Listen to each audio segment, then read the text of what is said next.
Señoras y señores, muy buenas noches. Mi nombre es Oscar Díaz y no se equivocaron, están en sintonía de ATV+, y este es el programa Cara y Sello, como todos los domingos a las 7 de la noche, en vivo y en directo, aquí en esta su casa ATV+. Recuerden que el programa se repite a las 11 de la noche, pero también pueden verlo en este momento a través de sus aparatos celulares vía la aplicación ATV Play, que es absolutamente gratuita. Bueno, tenemos un programa muy nutrido, muy variado, con personajes que además los van a hacer refrescar la memoria en la historia reciente del Perú. Varios temas que vamos a ir presentando en el transcurso del programa. Les recomendamos de manera especial acompañarnos, pero antes, como siempre, vamos a empezar con nuestro comentario editorial.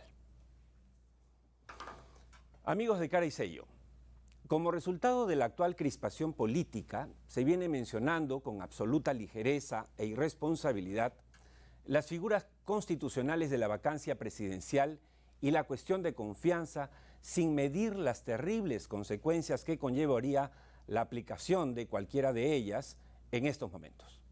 Vamos a hablar claro.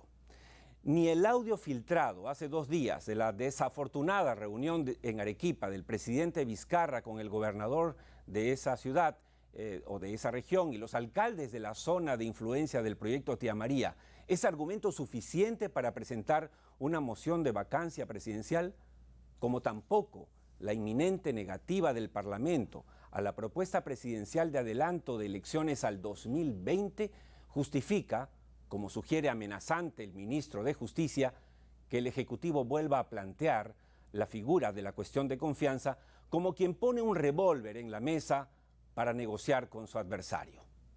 Aquí no tenemos duda de que quienes fuera y dentro del Parlamento y el Poder Ejecutivo desayunan, almuerzan y cenan vacancia presidencial y cuestión de confianza no solo son irresponsables, sino que pueden ser juzgados más temprano que tarde, no solo por la historia, sino peor aún, por el Poder Judicial del Perú, como lo demuestran muchos casos en nuestra historia reciente que no es necesario recordarles. Señores del Gobierno y del Congreso, recuperen la razón. No tiremos por la borda el mejor momento que vive posiblemente el Perú en casi 200 años de vida republicana. Mientras crece la inseguridad ciudadana, se enfría la economía y cae la generación de empleo, no podemos darnos ese lujo. No le podemos hacer ese daño a nuestros hijos y a nuestros nietos. No se los van a perdonar, salvo mejor opinión. Bien, vamos ahora a empezar el programa con un contacto telefónico con el presidente de Perumín, Carlos Gálvez, que entiendo está en la línea. ¿Es así? Carlos, buenas noches. ¿Cómo está usted? Buenas noches, Oscar. ¿Cómo está? Gracias por esta llamada. Gracias a usted, Carlos. Voy a ser muy directo, es una pregunta puntual y es importante y lo hemos venido anunciando durante el día. Las protestas en Islay, el paro regional en Arequipa, todo lo que tiene que ver con el proyecto Tía María de Southern Perú, ha provocado una ola de rumores en el sentido de que Perumín 34, convención minera que usted preside, no se realizaría, sería suspendida como se estaría suspendiendo el proyecto Tía María. ¿Es esto cierto o falso, señor Gálvez? Bueno, yo solamente tengo que reiterar la comunicación que hemos lanzado hace 3 días, confirmando que hemos batido récords históricos para el evento. Tenemos en estos momentos cerca de 6.000 inscritos. En estos momentos ya están montados los stands que, como una manera de contribución, se los estamos prestando a la celebración de la FIA que se realiza durante los días de la semana de Arequipa. Eso es una contribución adicional del sector minero con el sector agrario, porque es la Feria Internacional Agraria.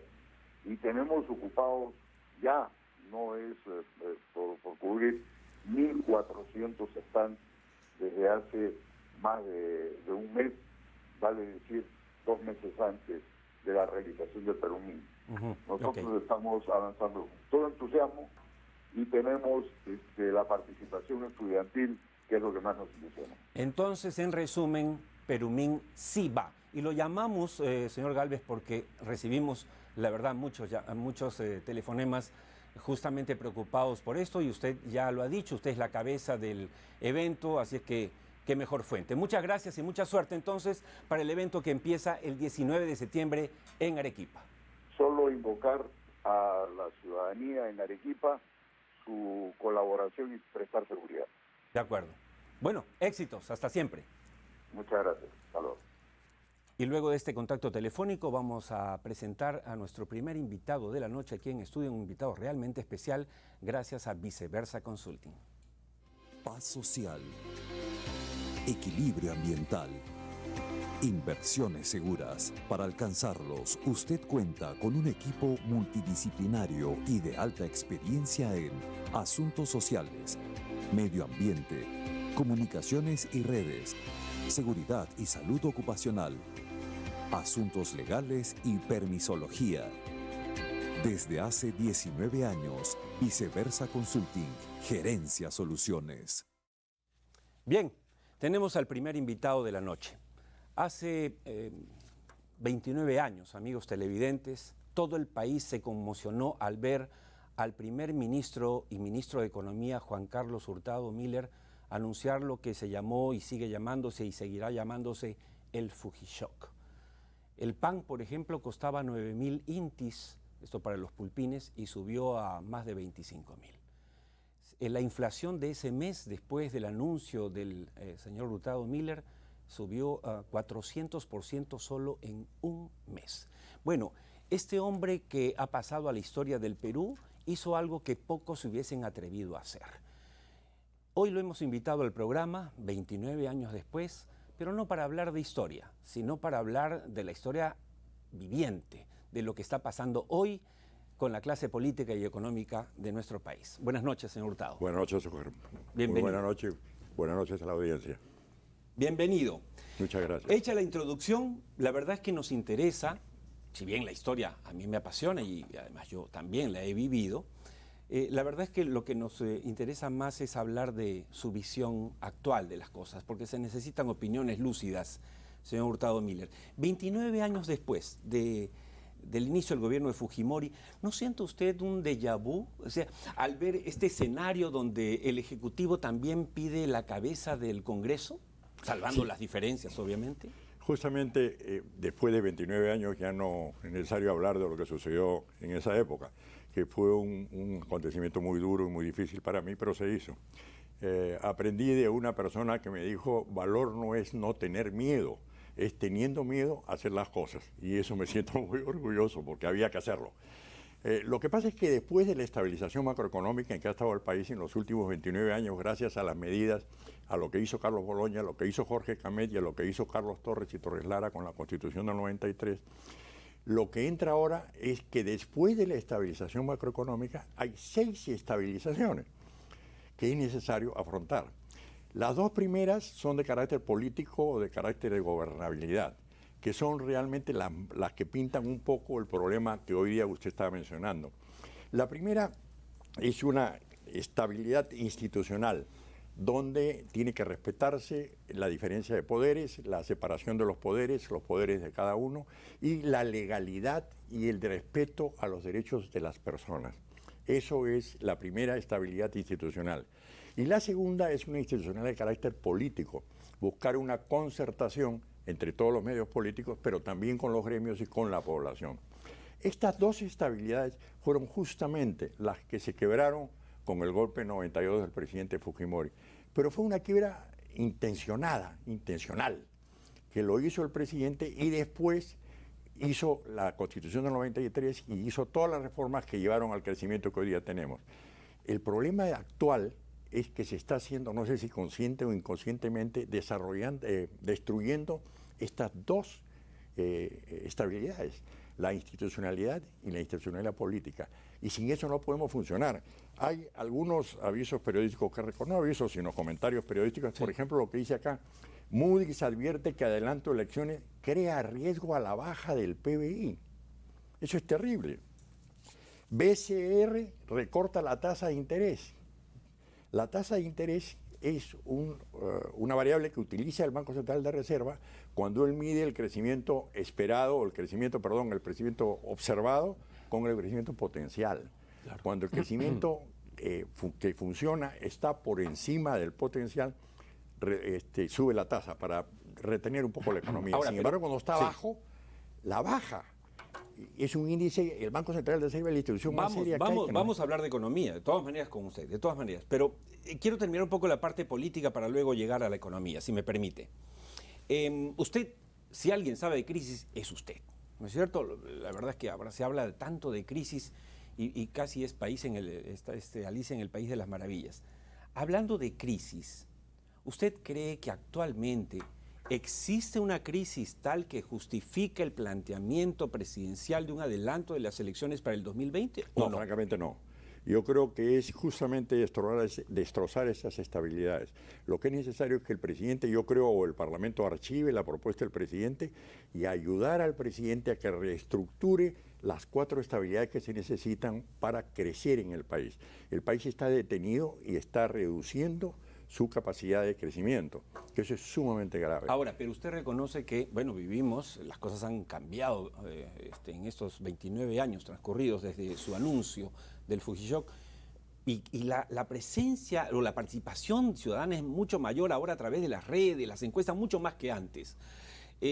¿Ni eso para usted justifica el pedido popular, digamos, o masivo, el cierre o el adelanto de elecciones? No, yo creo que no.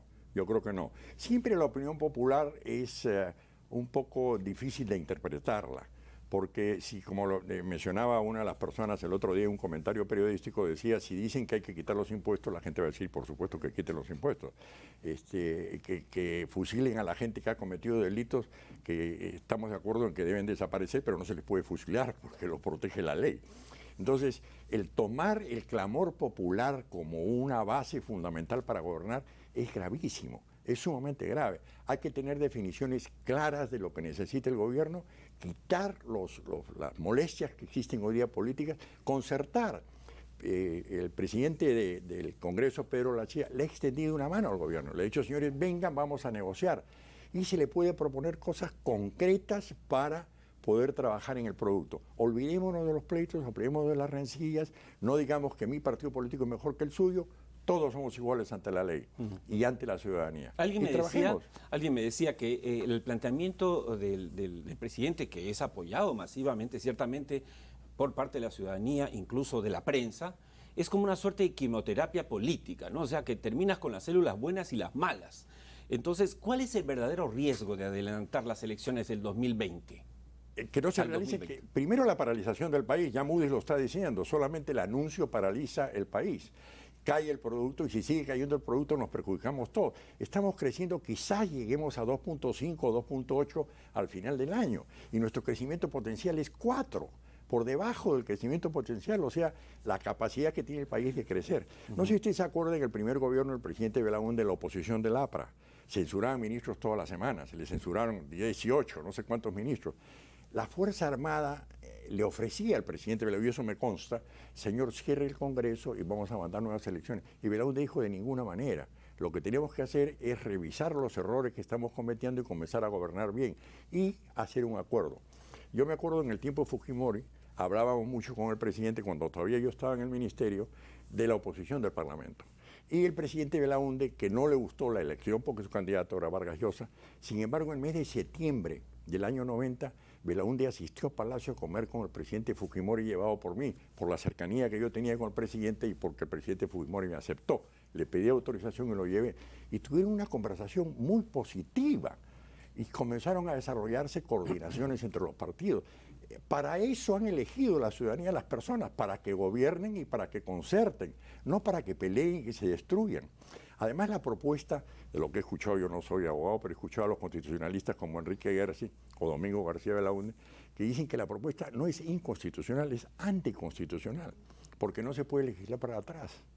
¿Cómo es posible que cambie una norma que existe para atrás? Lo que puede hacer es que para le ha dado adelante. 5 años al Congreso y, claro, y al presidente. Porque igualmente puede decir el Parlamento o el gobierno puede decir, oye, sabes que lo estoy haciendo muy bien a mi criterio, claro, extiéndeme de 5 a 8 años, como ha sido mucha gente en América Latina que lo conocemos. Ahora, hablando de institucionalidad, La izquierda peruana, con Verónica Mendoza a la cabeza, está planteando cambiar la constitución vigente que nos ha permitido este año, que nos permite este año cumplir 20 años de crecimiento sostenido, la envidia de toda Latinoamérica.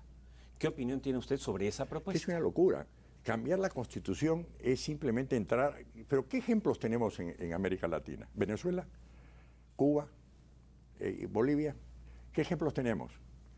Todos los gobiernos que han fracasado es con el sistema socialista que ellos pregonan. No funciona la economía de mercado, no funciona el sistema capitalista. Entonces, si eso no ha funcionado durante 29 años, o sea, no estamos hablando de futuras experiencias, sino viendo y revisando lo que ha sido la historia. Me parece una locura, una tontería, y además no han planteado ahora qué cosa proponen, porque dice cambiemos la Constitución. Señor Hurtado, cambiemos al presidente, cambiamos la Constitución, cambiamos todo. Sí. Desde que explotó el caso Lavajato, el Perú está de cabeza, ¿no es cierto?, agitado.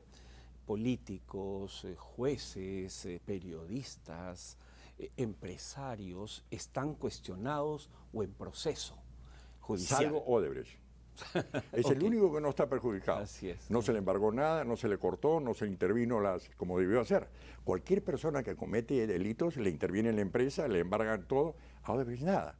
Y han hecho un acuerdo que a mí no me parece bueno, pero en fin, está para la discusión. Yo lo que quería preguntarles, ¿qué papel le toca hoy a los empresarios del Perú? Empresarios que están desprestigiados. La semana pasada, antepasada, tuvimos aquí al presidente de la Sociedad Peruana de Hidrocarburos, a Felipe Canto Arias, que muy bien y muy enfático dijo, estoy orgulloso de ser empresario, aunque hoy la palabra empresario se esté convirtiendo en una mala palabra. ¿Qué deberían hacer los empresarios en el Perú para lavarse la cara? Salir a defenderse, como dijo Roque Benavides. ¿Dónde están los empresarios que no salen a defenderse? Cuando la izquierda critica a los empresarios, que salgan los empresarios a defender y que demuestren que no hay ninguna posibilidad de desarrollo en el país sin la inversión privada. El ahorro nacional es lo que hace la inversión. El ahorro nacional en los últimos 10 o 15 años del sector privado ha sido 18% del producto. Del sector público ha sido en promedio 5%. Y la diferencia ha sido que llegamos casi al 30% en algunos momentos. Acá tengo una lista de los países. China tiene 48% de ahorro con respecto al producto para invertir. Nosotros con la justa vamos a llegar a 10 o 12 este año, que no alcanza ni siquiera para reponer, para depreciar el estado de capital que tenemos. Tenemos 300.000 personas que entran cada año a trabajar. Eso significa fácilmente 2 puntos del PBI. ¿De a dónde lo vamos a sacar con un esquema donde regresa, como dijo el ministro de Justicia, las empresas públicas, que significaba en algunos momentos 10% del producto en déficit que había que financiarle? No hay otra solución que la inversión privada para poder desarrollar el país. Que salgan los empresarios a defenderse, y hay que decirlo en todos los tonos. Algo que ha hecho noticia en estos últimos 2 días, y lo mencionaba en el editorial del programa, es el audio de esta reunión del presidente Vizcarra en Arequipa con el gobernador, impresentable, digo yo, gobernador de Arequipa, y los alcaldes que se oponen al proyecto Tía María. ¿No cree usted que cometió un error político serio el presidente al ir a lo que era evidentemente una emboscada? En primer lugar, el presidente no va a los diálogos, llama a la gente con la que quiere dialogar. La investidura presidencial es el más grande cargo que existe en el país, hay que tener un respeto. El presidente no puede ir donde los presidentes regionales. Primer punto. El segundo punto, lo que yo me pregunto es por qué no llamó antes de dar la licencia de construcción a Sauder y le dice, quiero saber si has cumplido con todo lo que llamamos adelanto social, no licencia, licencia la dan los organismos legalmente respaldados, no es licencia social, es adelanto social. ¿Qué has hecho? Cuéntame. Has invertido acá, has hablado de la represa de Partituri, les has explicado a los agricultores que el río Tambo está ya contaminado y que es necesario cambiarlo. Naturalmente por la zona volcánica. Terrible, por la zona volcánica está contaminada. Y en Tacna, es así. ¿Qué has hecho? He hecho esto no es suficiente, no te voy a dar la licencia de construcción. ¿Por qué no lo hizo antes? ¿Por qué dar la licencia de construcción? Crea un caos total, habiendo prometido que no la iba a dar, según dice el presidente regional de Arequipa, que pongo en duda también. Le creo mucho más al presidente Vizcarra que al presidente de Arequipa.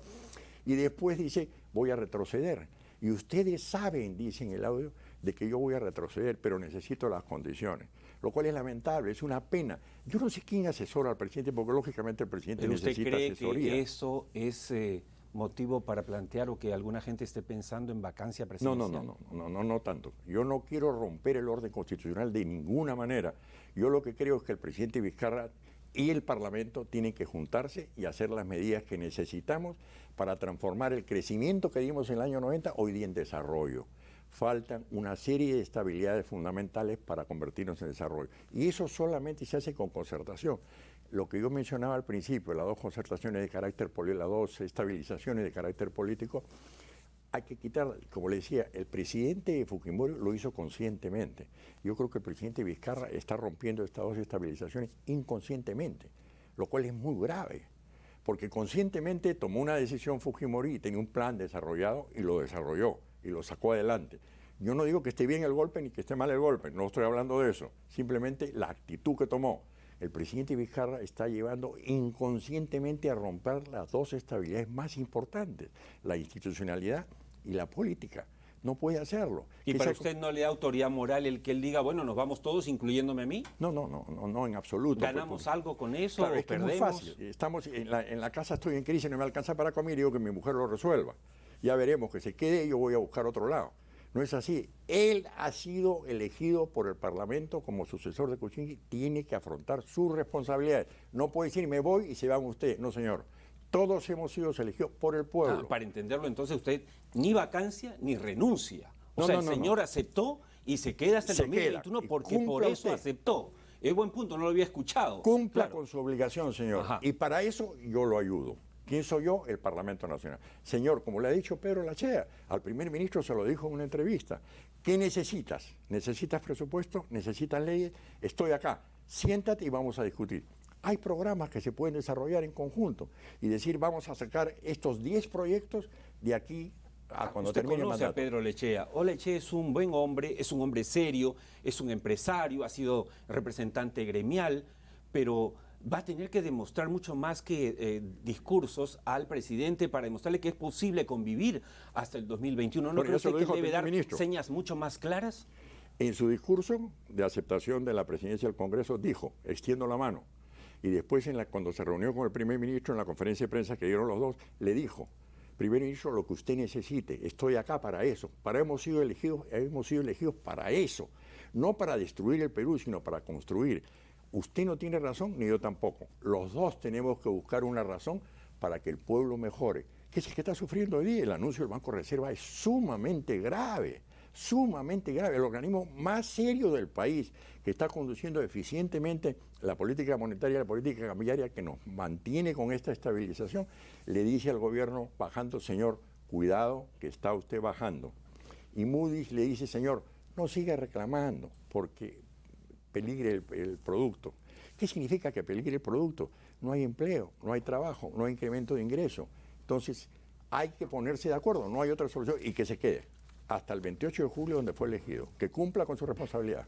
Con ese mensaje final nos quedamos. Le agradezco muchísimo que vuele el tiempo aquí, que haya aceptado nuestra invitación. Esperamos volverlo a invitar porque es necesario seguir reflexionando sobre el Perú. Usted está enterito como debe ser, así es que gracias nuevamente por venir aquí al programa. Perfecto, en formal. Buena mano. Muchas gracias. Muchas gracias. Muy amable a usted. No se vaya, por favor. Nos vamos al primer corte del programa después de esta sabrosa conversación y nos vamos con el mismo Juan Carlos Hurtado Miller en la caja negra del programa, pero de hace 29 años. Y sobre todo esto para los pulpines, para que recuerden qué pasaba en esos azarosos tiempos de nuestro querido país. Hoy, la verdad, esto no es para tanto, como dice él. Luego la pausa y regresamos con más cosas interesantes en el programa. No pierda sintonía. Es así que la lata de leche evaporada que hoy costaba en la calle 120.000 intis, costará a partir de mañana 330.000 intis. El kilo de azúcar blanca, que solo se conseguía a 150.000 intis, costará a partir de mañana 300.000 intis. El pan francés, que esta tarde costaba 9.000 intis, costará a partir de mañana 25.000 intis. Que Dios nos ayude.